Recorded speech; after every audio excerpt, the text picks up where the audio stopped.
زموږ استاد خبره د نبی کریم علیه الصلاه والسلام په مبارک سیرت کې وا تر جبل نور یا غار حرا پورې او به د وحی راتل زګ تیر درس کې دا خبره و چې کعبه زړه وا یا به تور مثال زنانه و د خدمت کولو په دې منځ کې د نه صور د پردو واخصو هغه سره دیوالونه تخریب شول او یا په مکه کې بارونه زیاتو شول چې د هغه بارونه د وجه نه د دیوالونه ړنګ شول درونه دوه کې عرب جرګه وکړه جرګه په دې طریقه باندې وکړه چې دا به جوړو خو لیکن حرام مال به بکینی د زنا مال به بکینی وغیرہ به د چندې کمیدلو په دې کوټه کې دا حتیم بار رسل به د عرب په حجر اسود باندې خپل بحث او محمد رسول الله باندې فیصله د زید بن عمرو ابن نوفل سره د نبی کریم علیه الصلاه والسلام په مجلس کې ناسته او ویز موږ رسول الله په طبيعت کې یوازواله انتخابیدل غار حرا کې دغه وسیدل او به د جبرئیل ملاقات او د رسول الله ابتدایي وحی شروع کېدل دې زبر دا ویل شي و نن به دا خبره بیانېږي نبی کریم علیه الصلاه والسلام د شکل د خلکو نه جدا شوی یوازواله خو غاڼو ځکه دا قانون دی چې د انسان په ځړ کې رڼا د توحید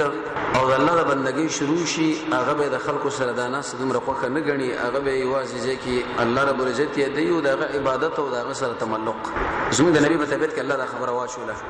او ته درس کې دا حکمت هم بیان کړی شو د غلوه وجه دا و چې رسول الله به ټول امت رهبر تربیت کوونکې جوړیږي نو اول د تربیت الله کوي دغه نوري سبب د قوم تربیت په د باندې وش د اویس القرنی قول موږ نقل کړو چې سړی ورته خپل راغی ورته ویل چې زما خپل ول را لوي زړه مې قید شو ستا خپل را لمه ایزاد د سره بلکې مجلس به کوم د سوچ به میګر برابر شي هغه ورته جواب کوي چې والله قسم په الله ما په اچا باندې د شي ګمان نو چې هغه الله سره قیدیږي مگر اولنې کسته چې تو سیوازه د رب العالمین سره قیدیږي په مخلوق باندې انس او محبت حاصلای دا سره کوم ناشنا سړی دا انسان چې څومره ځان لې پاغي وخت کې دا خوشاليږي ځکه د الله بندگی کوي او د الله اطاعت کوي او الله له انقياد نبی کریم علیه الصلاه والسلام جبل نور غار حرا کې اوسېدو کله به 15 ورځې تیرې کړو کله به 10 ورځې او کله 15 حتی حدیث مسلم کې راځي رسول الله فرمایي علیه الصلاه والسلام وې د حرا په غر کې جبل نور کې ما ایوه مش مسافری وکړه معنا التفات شم گاونډي خدیجه کبرا ورته خوراک سره تنظیم برابر او الته ورتله د سیرت باندې کتابونو دم لیکلي چې رسول الله د خپل کور ماخره د غر له نقل کی برابر عبادت کو د خپل کور لراتلو یو وخت د اوقاتو کې جبرئیل علیه السلام ورته د انسان په شکل باندې راغی د الله نبی ویل چې د شپې د سړی ما خپل راغی دا بسو کی ذکر رسول الله بر فقرا او سره مسکینانو سره کومکونه کول خدمتونه کول نو خلک به کله کله خپل راتلل جبرئیل علیه السلام چې کله ورته راغی د انسان په شکل کې په خپل شکل کې اول رانغی د ایلوی وجدادا د محمد رسول الله ابتدا د واحده کچیر د خپل شکل کې راشي اجنه جزړې پړق بیل نشي مړ نشي ونه یریږي نو خاله شراغه ورته چې اقرا لوستل کوا ومال لوستل نه راشي به ورته ویل چې لوستل کوا زه په لوستونه پوهیږم دریم ځله ورته ویل چې لوستل کوا چې شی ول ولا ایسا پنځه ایتونه نازل شو چې اقرا ول ولا بنوم در رب باندې حدیث کې راځي رسول الله فرمایي وی زید سینې له زور کړم او په دې کیفیت باندې زور کړم حتی بلغ من الجهد شزمان فلوست ید جبريل نه خلو وته دلیل به دې باندې چې جبريل علیه السلام زموږ استاد محمد رسول الله دې سینې پورې دومره ټینګونی وو چې دا غنه خلو وته بزور د جبريل له خلو وجه زموږ رسول الله به څومره زور ورکړي تیر درس کې به دا حکمتونه بیان شو چې رسول الله ولې دې جبريل زور کی څوک دا علم دا غور منتقل شي توجه مراد ده وغيرها اقرا د آیتونه نازل شو 15 آیتونه په دې کې لوی فدی اهل المدارک لري د دې کې اشاره ده دیلا دنیا کې مسلمانان دي که غیر مسلمان د ټولو په نسبت باندې د کمال خبره ده چې انسان تعلیم ولري لیکلوس او کم سړی چې وګوري چې زره ترقې په طرف باندې ور روان شمه رب العالمین له ور نږدې شمه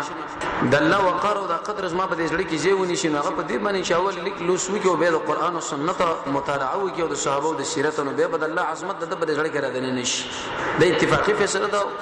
د ټولو عقلمند په نسبت باندې دویم دې دا خبره د آیات کې اشاره ده لا چې لوستل بکې خو لیکن پنوم درب دی د نبی کریم علیه الصلاه والسلام په تبعید په خوانه د بت پرستی کفر او شرک د بد معلومېدو ته درس کې دا ویل شو چې زید ابن عمرو ابن نوفل سره په مجلس کې کېناستو یو چا د غیر الله په نامه باندې چې الله کړه او خو له راو رسول الله صلی الله علیه وسلم او بحیرام ورته ویلو وې عزت تعالی قسم در کوم به اسم الله والعزى رسول الله ډیر سخت انتهایی غصه شو چې الله تو عزا دا شینه مال مې یاد و بلکې کمال یادې نوم د الله یاد کا هغه زه په نوم د الله باندې تعالی قسم در کوم وسل وسولونه کوا زه به وسره جواب کوم نو په دې وخت کې به اسم ربک معنا دا چې کله ته شروع کوي ګوره د رب په نوم باندې شروع کوي د بل چانو په کې نه راخلي چې د پلاني په نامه باندې او د پلاني په اروا باندې او د پلاني په دربار باندې، بلکې اره مسله چې د هغه د رب العالمین په نوم. اخوند درویزه رحمه الله یو خبره لیکلي تذکرۃ الابرار کې 252 نمبر صفحه، وکله چې یو انسان یو سروي راوالي یو دربار د دربارونو لويسي انته ک د رب العالمین په نوم باندې ذبح ولینی کی ودا شی مردار دی سړی مرتد دی او کزه په طلاق را زګه د شرک معاملې د نه وروته سروي دی وړه په خپل پیسو دی خسر د الله په نوم دی حلال کی، لیکن دی دربار لوړل اخوند درویزه سے فرمایي ودی کی دا شایبه او دا بویرغه چې د رب العالمین سره دی په کې دقه شریک لکه حدیث ابو داود کې راځي چې د رسول الله نه ملګرو پښتنه وکړه موږ دا وکړل کو کنه ودل د خو چا نه نه دا کړی بوت موت وغیرہ وینا به وسه ذبح کوي نو دې سړي باندې وخزه طلاق ده دا شی مردار دی او په خپل سره مرتد شو به اسم ربک زمون دا تربیت رب العالمین وکي چې اره مسله تاسو کوونه د الله په نوم باندې خلق الانسان من علق وی ویل چې انسان خود د ټینګي ویني نه پیدا دی علق معنا د جمع ده دې کې اشاره و دی چې د دې انسان په معمولی او د وړو کې دماغ کې رب العالمین ډیر شي نه راجمع کی او دا حقیقت دی انسان دې دا وړو کې دماغ دی او کمزورې بدن دی لیکن رب العالمین په کې ډیر علوم راجمع کړي دي قران راجمع کړي دي سنت د نبی راجمع کړي دي سیرت رسول الله راجمع دي د دنیا د ژوند طریقې به راجمع دي د زموږ د الله د قدرتونو یو لوی قدرت دی به ویلې په نوم د اغرب چې هغه خاوند د اکرام او د اجلال او د عزت ته الاکرم څه مطلب دا کوم کتاب چې تعالی رب العالمین نازل کړي دی یا رسول الله دا د عزتمن رب العالمین کتاب دی د دې سره چې شنه یو ځکه الله تعالی عزت درکې او دا تجربه ده کوم سړي چې قران راخصه له ځان سره یو ځای کړي د څنګه الله غي عزتمن کړي ځکه دا په خپل د عزت کتاب دی. ابن کثیر په البدايه والنهايه کې دا خبره ذکر کړي د صحابهونو ایب ویلي چې كنا نعبد الحجر والشجره وې موږ د انسانانو چې د کانو او بوټو بندګیم کوله الله په موږ کې کتاب نازل کې او دغه یو رسول راولېګو کتاب ور سره نازل کې کله چې موږ د دې کتاب رهبری او ومنه له دام خپل کې رب العالمین وې موږ له اوچت هدایت وکي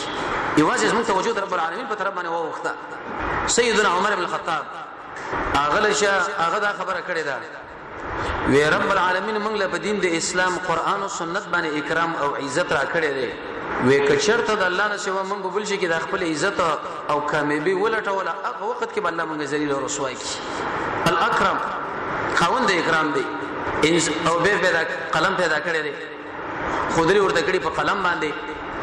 ډیر علوم الله د قران نه د قلم په وجه باندې رسېلي دي علوم القران کې لیکلي تقریبا اویزر علوم دی په قران کې خدا سره دغه د علم خبره ده عالم ابن قطان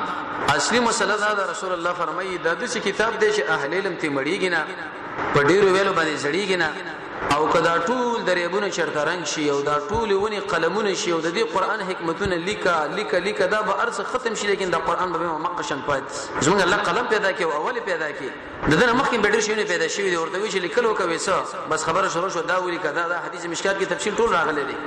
دا ډیر عزتمن شی دی لیکن نبی کریم علیه السلام فرمایي د قیامت په علاماتو کې کثرت الاقلام قلمونه بزیج قلم په خپل عزتمن شی دی لیکن د قیامت د علاماتو نم دا یو معنا دا چې بازار لاړ شي ناشنا قلمونه به وګوري لکه دا اوس موجوده ته د قلمونو دکان نه ورشه د شي عجيبه قلمونه به کې وګوري چې حیران بشي یا کثرت الاقلام دا معنا چې هر انسان به کتاب لیکي یو سړي به علم لري یا به لري نه بس کتاب لیکي هیڅ اخر په خپل کتاب به ګمړی په طرف باندې لړ شي د دې وجه نه تصنیف او تعریف او به خاص کر په علم القرآن او حدیث کې هغه انسان به دوی کې چې پوره معلومات ولري. امیر المؤمنین فی الحدیث امام بخاری رحمه الله هغه په دې باندې مستقله مسله ذکر کړې ده چې بعض علوم د استاد نزدیکي او بعض مطالعه باندې د شي نشي کېږي چې تا خپل مطالعه روانه کړي او به ایست شرح شروع کې په دې شرح کې خپل د شي ګړنګونو لزان ورو ورځي چې ایست اخر خاتمه د انسان به ګډ وړي شي د قلم باندې لیکل شوی دی او په دې کې ناشنا علوم راجمع شوی دی. ابن کثیر رحمه الله هغه باندې ځان لیکل کړي چې د ابتدا د دنیا نه تر قیامت پورې او به د قیامت د داخله دوه مسله او به د جنت مسله او دغه انعامات مسله دا ټول بری قلم او د قران کې لیکل شوی ذکر دی. نو کله چې دی آیتونو پورې خبره ورسوله جبرئیل علیه السلام محمد رسول الله پرې خو دو چې پرې خو دو نور دار خطش د دې غار نه څلور غزه دغه طول یا 2 غزه او حکم 2 غزه دغه پلانواله عرض نبی کریم علیه الصلاه والسلام چې کله راکته شو نو په دې وخت کې د دې غار په طرف بیرته نظر ورواچو چې ګوري جبرئیل علیه السلام په خپل شکل اصلي کې دی چې شپږ سو وزر لري مشرق او مغرب دا ټول د یو وزر لاندې کړي دي د مشرق په طرف چې ګوري د جبرئیل ورته مخې لراځي د مغرب په طرف چې ګوري او د شمال په طرف چې ګوري او د جنوب په طرف چې ګوري د رسول الله په ځړ کې یې رااله انسان دی اگر که په ټول انسانيت کې او په دې ټولو انبيو کې اوچت قیمتي انسان دی خو لیکن انسان عاجزي یو ناشنا کیفیت پر راغی کیفیت کې به دوه طریقې راغلي یو طریقه حلیلم دا فرمایي چې د زړه باندې ارشفر اعلی یو خوځیدل ور باندې راغلل دویمه طریقه دا معنی چې د دواړو ولو په مابین کې دا وکړه چې وره پیدا راشي دا لکه څوک دی دا په کم شکل باندې دی ځکه مخکې د مخلوق لیدل نه دلته به زړه کې دوه خبرې وګرځي د رسول الله عليه الصلاه والسلام یو دا چې راکته کېږي ځل سره د خبره وکړه چې لکه دماغ می ګډوډ نشي لیونه نشمه دویم دا معنی چې په ما باندې د شعر مسله اخلاص نشي شاعر باندې جوړ نشي سبب دا قریش به اسما پوری ملنډي کوي نو زب ځان وس وجنم زب ځان مړکوم تر څو پوری د دې خلکو د استهزاء ولا نشم دا خبره به زړه کې رااله کوم سره چې لیونی دا خو دماغ به دغه نه ګډوډي شاعر چې د قران کې رب العالمین فرمایي د شعرا مبارک وي دوی وینا کوي او عمل به نه کوي یقولون وینا کوي به عمل نه کوي کله به چې مدینه له درځم صد گنبد ما ډیر یادېږي او دا جنت البقیع می ډیر یادېږي او دا مسجد نبوي می ډیر یادېږي خو لیکن د دې سړي په خوا کې د دقه محمد رسول الله د سنت برابر ته منځ وکا ذکر وکا تلاوت وکا خبر وکا زړه ټک بیلېږي د يهودو خبره به ومني لیکن دا نشي منلې د نصارو خبره به ومني چې په اسلام باندې برید او تجاوز کړي که څوک ورته وي تیر به کې به غوږ باندې خو لیکن به رسول الله خبره نه مني دا دروغجن دي حتی تر دې وېکه د انسان د سینې د وینو زونه ډکه شي دا ډیره کده په نسبت سره دی چې دا شاعر جوړ شي کله چې د ایتونه نازل شو حسن ابن ثابت عبد الله بن رواحه د محمد رسول الله شاعران و ابو رسول الله صلی الله علیه و یا رسول الله دا خو موږ بدیم الله بیان کړه الله رب العزت د نیکانو شاعرانو توصیف وکي الا الذين مگر هغه خلک چې ایمان راوړي او به انتقام د اسلام واقصو دا الله وکړي یو روایت کې دا چې ابن قیم رحمه الله په غاص الاحفان کې نقل کړی دی ودا شعر چشتي شعري په دشمن باندې د اثر کوي لکه څنګه چې هغه په مرمۍ باندې وشتري کیږي ابو جهل بد رسول الله د بينو بدی بیان ولا عبد الله ابن رواحه او حسن ابن ثابت به انتقام غصو قریش به شکل بمبارول رسول الله ورته ویل زه په خپل قریشی ما ته چې په قریش باندې رات کې ما سره بس کوي وی ویل یا رسول الله دسی به ورنه رابار کم لکه یو وخت چې سړی د وړونو رابار کوي خو رسول الله به شکل پردیش شعر ویلي هم سمنه شو ویلي وما علمناه الشعر ترسو پوری خلق دا وهم پیدا نه کی نعوذ بالله من ذلک چې محمد صلی الله علیه وسلم شاعر دی یو ورځ به دا شعر ویلي ستبدي لك الايام ما كنت جاهلا وياتيك بالاخبار من لم تزودي ویسه دی ګډوډ کې ستبدي لك الايام ما كنت جاهلا وياتيك من لم تزودي بالاخبار ابو بکر سے ورته د شری ستبدي لك الايام ما كنت جاهلا وياتيك بالاخبار من لم تزودي يتزودي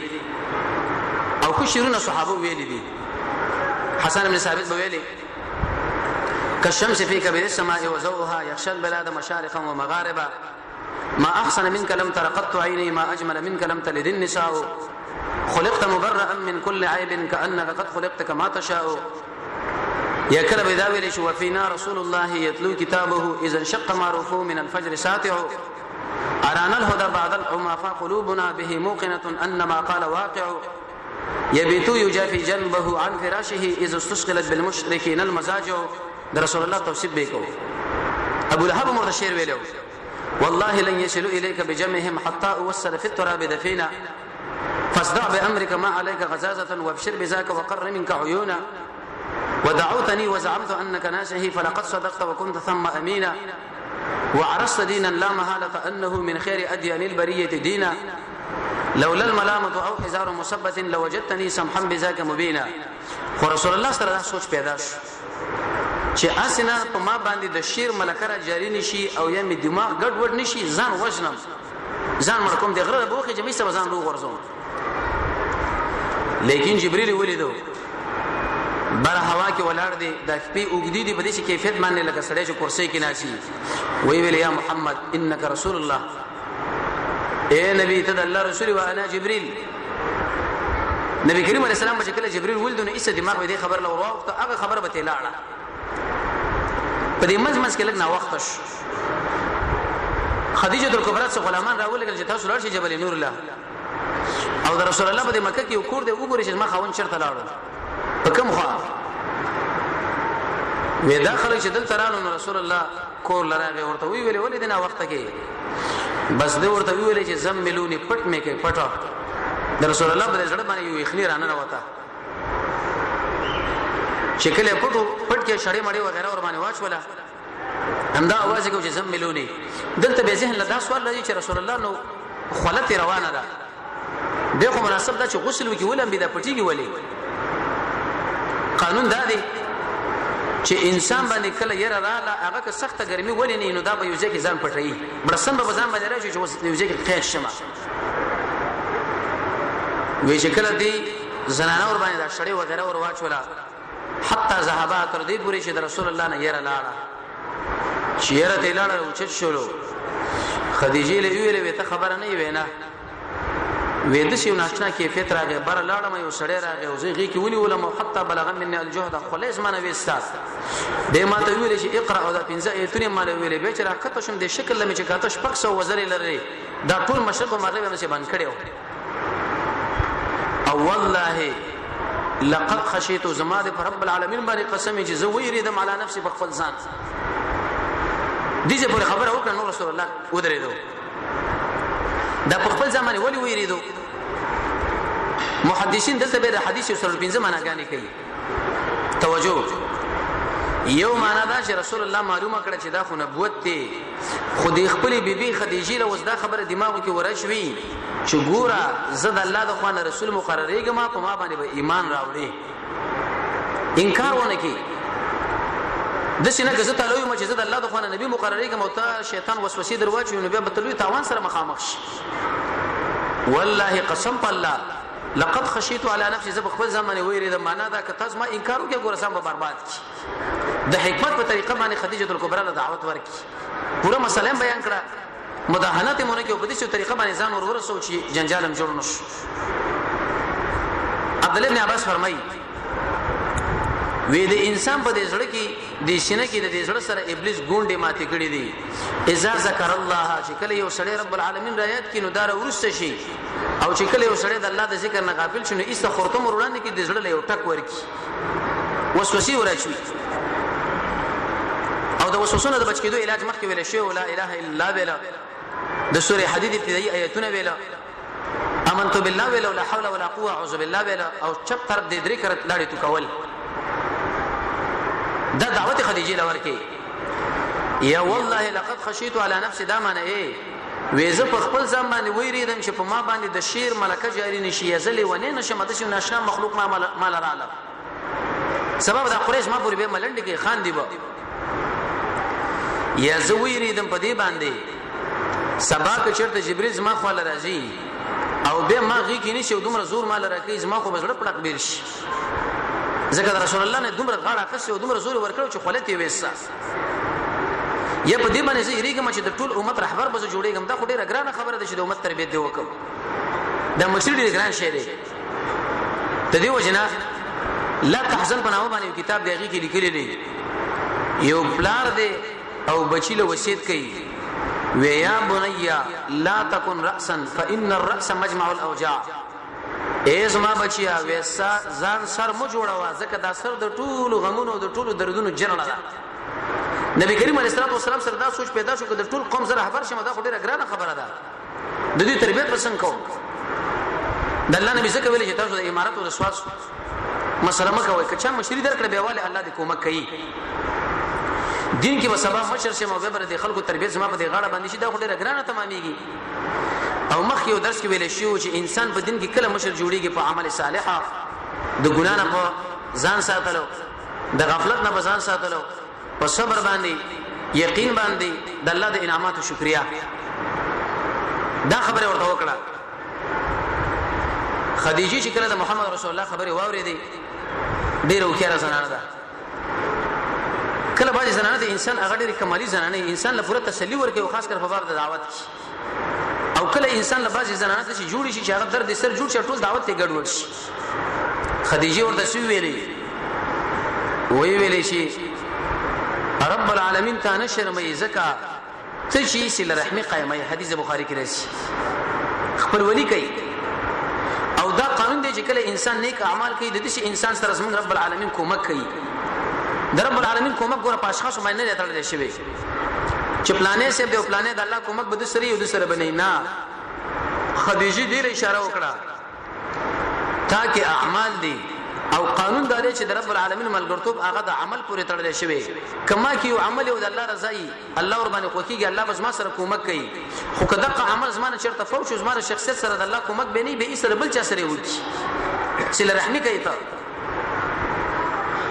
چې رحمه بارک حدیث مسلم کې راځي رسول الله فرمایي وېدا به د پولیس ورات باندې ولاړی کوم انسان چې قائم کړي هغه به تیریږي او چې چا قائم کړي نه لاندې جهنم له غورځيږي صحابه ویل یا رسول الله سله رحمی دا معنی چې سړی زمون خواله راځي موږ داغه خواله ورزودا سله رحمی دا ودا خو بدله ده سله رحمی دی له ویل شي چې سړی ستا خواله نه راځي او ته د رب العالمین د رضا لپاره ورشي امام بخاری رحمت الله علیه امام ابو داود امام اهل سنت والجماعت احمد بن حنبل دی ټول باب خودلې دی چې باب ثابت دی په بیان د دې کې سړی وګړي چې زمون پرېزه کې رب العالمین پر اخیره ولې دار سله رحمی قائم دي په ذکر باندې د ډوړې نه په مخ کې رسول الله صلی الله علیه وسلم باندې دا سنت طریقه نه بلکې ادب دی ځکه یو راوی بګیره کثیر ابن سلیم اهل علم باندې کلام کړي لیکن که انسان په جنابت کې د لاس ګندې نه به منزل ضروری دی تقوا باندې د سر مازن اوسه به خوب نه کول باندې احسان باندې صدقه کول باندې سوري واقع باندې جهاد باندې وعده کول باندې تقریبا 2-3 اسباب علماء ذکر کړي و د رزق د فراخي وې ته خو رحمی قائمه او کوم انسان چې هغه باندې بوجي دا سره بوجو چتای او د کوم سړي چې کار نه تور د کار پیدا کوي معدوم لا یا یو صفت په چا کې موجود نه ته د کارو کې چې هغه ځان کې پیدا کی د ملما اکرام کوي او کوم سړي باندې چې په حق کې مصیبتونه راغلي دا غل تعاون کوي دا تسلی ورته ورکړه کله چې دا تسلی رسول الله له ورسېدا خدیجه الکبرى ډیره وکړه زنانه او هغه لاړه د ترزوی خواله ورقه ابن نوفل د نبی کریم علیه الصلاه والسلام د وحی په ابتدا کې سم موحدین نیکان خلق و یو باقی کې ورقه ابن نوفل عبید الله ابن جحش قص ابن ساعده ابو ذر رضی الله عنه او زید ابن عمرو ابن نوفل دا کسان و دا نیکان خلقو د الله توحید خو کو لیکن دعوت ډیر زور نه ورکو ځکه چې مخالفت هم نه کوي یو دعوت کې نبی کریم علیه الصلاه والسلام او زید ابن عمرو ابن نوفل ناسو یو چا د غیر الله په نامه باندې څخه وکړه وړه رسول الله ته وچت شو دا زید سیب ته وچت شو زید سیب ویل به تعجب دا ګډ رب العالمین پیدا کړي تربیت رب العالمین کړي دي او څه د غیر الله په نامه باندې حلال وي خودمره مخالفت چا څه کنه کوي چې دوی دعوت له دومره زور نه ورکو وی دې ورقه ابن نوفل خو ولا ورته ویل خبر نه وي نه وېزما په خاون باندې خود شي کیفیت بیګار راغلي دی د څه مسله و دا نو دوه روایت راغلي دي یو روایت کې دا راغلي دی رسول الله د ځان سره راوسته و چې تعالی اق ناموس راځي حدیث بخاری کې راځي چې کوم موسی علیه السلام راغلي دی دا جبرئیل دی ته د اخر زمانه نبی او پیغمبر جوړيږي دی ورته ویلي دویم روایت کې دا راځي خدیجه لري ویلي وېزما د ترلوري دی خاون لدی وای چې کلکشا زکه دا به د اخر زمانه پیغمبر جوړيږي او دا به د ټول امت قائد او رهبر جوړيږي او د ټول انبیو امام به جوړيږي دله اوس مسله شروع شو ورته وای کلکشا او به رسول الله له مخاطب شو وی یا الله رسوله وېدا د څه وخت په تابع باندې راشي چې دا قوم به ته وباسي الا عودیا دا ستاغونه مسله چې شروع کړي دا سره دښمنی شروع شوې ده خو که څه چرته اسمان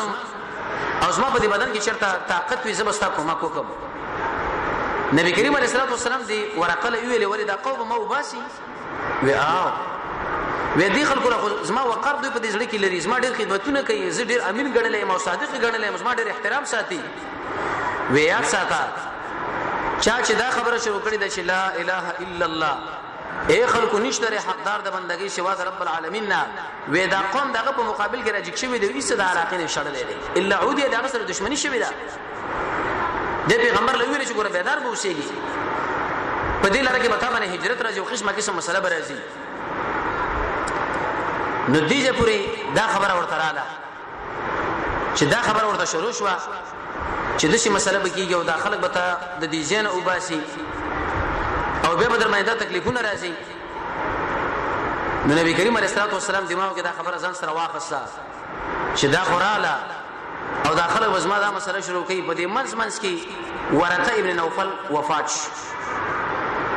کمزور او ډیر پخانه سترګم کار پر خودلو یو ورځ به رسول الله نه چا پوښتنه وکړه چې دا به کوم ځای کې وي ما په خوب کې ولید رسول الله فرمایي جنت کې بل وخت کې دا راغلي دي چې ما په خوب کې ولید او سپینې جامې اغوستلې وي دا کنایه ده خبره نه ده چې الله د ایمان تیر کړی دی اصحابه ابن حجر لیکلي دي چې د رسول الله په ورانه صحابه کې دامو دا چې کله وفات شو تقریبا 3 کاله یا شپږ میاشتې یا څه موده وحي رسول الله نه راتله وحي بند شو د الله نبی باندې ګډه پریشان شو چې جبريل راتلو اوس ما خپل به وحي راوړل اوس دا قصه شو دا وجه سره دین ورستا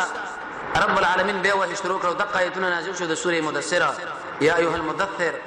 اخره پوری قوم ودرګه خلق وې روا د خپل رب عظمت بیان کا معنا یې په دعوت کې شروع کا دعوت کې په دعوت کې او دعوت کې دا د رب العالمین عظمت د الله وقر همیشه د خلق له بیانوا د دې وجنه چې کم تعلیم د قران او سنت نه استلې شوی همیشه باغ خلق د الله او د الله د رسول عظمت خلق له یادې او کم خلک چې د قران نه لري هغه د دنیا عظمتونه غړي کراولي پلاني سره دومره امکانات دي او د پلاني سره دومره طاقت دي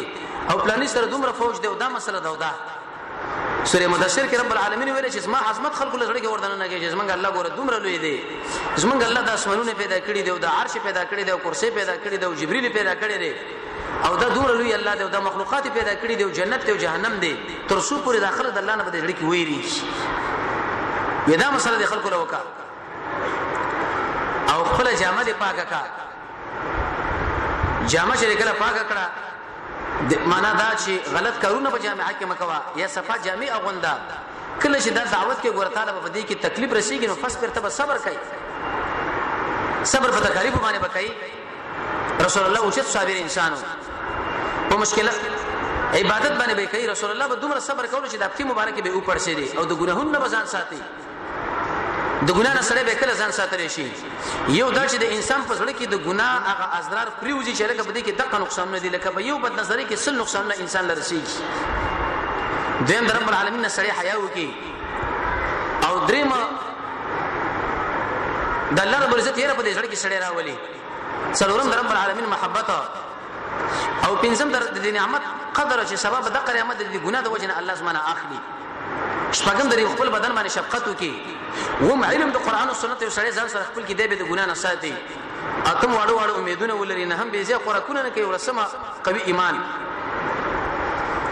لیکن وش کله دغه عمر دی و زید ابن عمرو ابن نوفل له ودولا شامله الته د يهودانو پښتنه وکړه چې موږ تاسو دین تابعداري کوو موږ خدای حق لار وکړه وې موږ د دین تابعداري مکو کې تاسو باندې بدل الله غضب راشي څه مطلب اول بدر باندې غضب راشي ورسره بدر باندې خیر یاده مانه چې موږ د دین ټول ګډ وړ دي دینه سوارو لاله وی ویل چې ګورس موږ خبره ما معنی ځکه په تاسو باندې بدل الله غضب راشي د الله لعنت براشي صحیح دین چې تاسو باندې هغه ابراهيم عليه السلام حنیف دینو معنی نبی کریم علیه الصلاه والسلام د شکل دا وحی شروع شو سوره مدثره نو په یو څو طریقو باندې د وحی راتله یو طریقې امام بخاری رحمت الله علیه وغیرہ فرمایي چې په دې ځړ کې به الله یو خبر اور واچوله خوب به ولید خوبه د رسول الله دا خوبه اگر که ظاهری د موږ له ودک کاری خو په واقع نفس الامر کې دا بیدار دی دویم دا معنا جبريل به خپل راغی او په دې ځړ کې به دا وحی اور واچوله لکه حدیث کې راځي رسول الله فرمایي چې ما خپل راغی او دا خبره مال په دې ځړ کې راواچوله چې دا نفس خپل رزق تکمیلي دغه ورسره به مړ کیږي او کله به د دوهیت الکلبی صحابي په شکل باندې ورته راغی او کله به د باندې په شکل باندې ورته راغی چې چا به بالکل پیژندل نه شو لکه حدیث جبريل کې راځي صفا جامع او تکتو رنگ د وختانو کیسه شکل او د رسول الله نه پوښتنه وکړه چې احسان سره ویلې شي ایمان سره ویلې شي اسلام سره ویلې شي د قیامت باره کې ته پوښتنه ونه وکړه او کله نبی کریم علیه الصلاه والسلام له وحی راغلی په دې طریقه چې بره معراج له ختلې لري او کله رب العالمین سره مخه خبرې کړي لکه د درې انبیو سره چې یو آدم علیه السلام دی نبی مکلم کم خلک چې وایي چې آدم علیه الصلاه والسلام نبی نه دی اهل علم لیکلي چې دا زنديق دی زنديقه د سره خبرې شي دي د موسی علیه السلام سره خبرې شي دي زموږ استاد د محمد رسول الله سره خبرې شي دي نو غار حرا کې په دبانې وحی رااله دغه نو سره خدیجه خواله راغی هغه تسلی ورکړه او به د ورقه مې نو فل خواله لاړل هغه مو ته ډېرې خبرې وکړي به وحی بند وا درې کله شپږ مې شروع به وحی شروع شو او د سوره مدثر د آیتونه نازل شول او څلور پنځه طریقې دغه د وحی چې یا به ورته خوب کې خبر رااله یا به زړه کې ورواچولا یا به د صحابي په شکل باندې راغی یا د یو باندې شي یا به ځان لپاره معراج لوخه جو یا ورسره رب العالمین مخله خبره وکړه را روان چر شبه برز ان شاء الله به د رسول الله هغه مسله شروع کیږي چې کله دا نبوت شو او ایمان نور باندې راوړل اولنې ایمان شور باندې راوړل خدیجه الکبرى رضی الله تعالی عنها ویسه مریضه رب العالمین د کیسه صحت